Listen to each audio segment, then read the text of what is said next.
अगर आप भी चाहते हैं कि एसएस फिल्म्स मोतिहारी के ऑडियो वीडियो सबसे पहले आप तक पहुंचे, तो इस चैनल को सब्सक्राइब करें और साथ ही बेल आइकन को दबाना ना भूलें।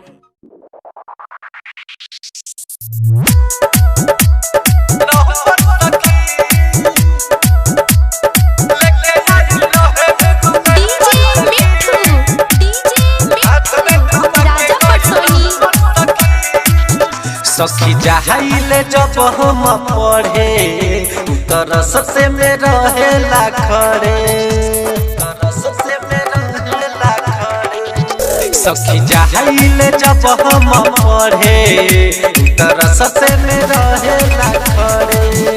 मुस्की मारेला बाड़ा खूब कही के इशारा, मुस्की मारेला बाड़ा खूब कही के इशारा, पीछा कहिए के हमर सखी लेके आइल रहे उ गले पर सखी, हाथ में धरा के गइल पर सखी। लेके आइल रहे उ गले पर सखी, हाथ में धरा के गइल पर सखी। डीजे मिठू राजा पटसोनी डायनामिक रिकॉर्डिंग स्टूडियो छौना दाना।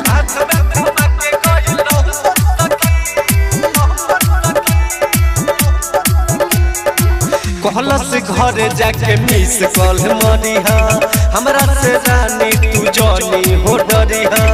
हम तो होई तो हर पागल दीवाना, हमरा से प्यार से ए जान बात करिहा, बात करिहा।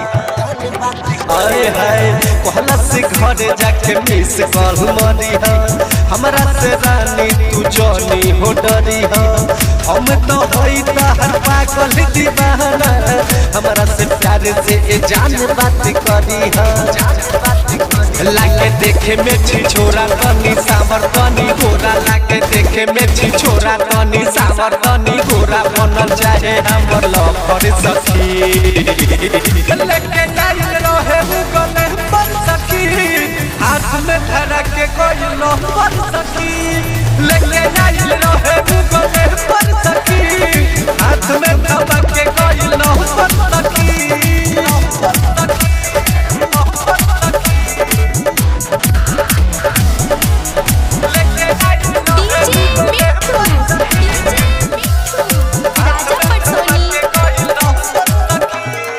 रख देले बाटे दिमाग पगला के, सखी हो लव यू बोले राह में रुका के। राइटर तो मन मित भासिए सखी, देवेला लेटर लइका से भेजा के, हो रख देले बाटे दिमाग पगला के, सखी हो लव यू बोले राह में रुका के। राइटर तो मन मित भासिए सखी, देवेला लेटर लइका से भेजा के। मन करे करी आई केतनो करी नहीं नहीं, मन करे करी आई केतनो करी नहीं नहीं नहीं, माने लेगा सबर सखी। लेके आइल रहे उ गले पर सखी, हाथ में धरा के गइल पर सखी। लेके आइल रहे उ गले पर सखी, हाथ में धरा के गइल पर सखी। सखी जाहिले जब हम पढ़े तरस से में रहेला खड़े।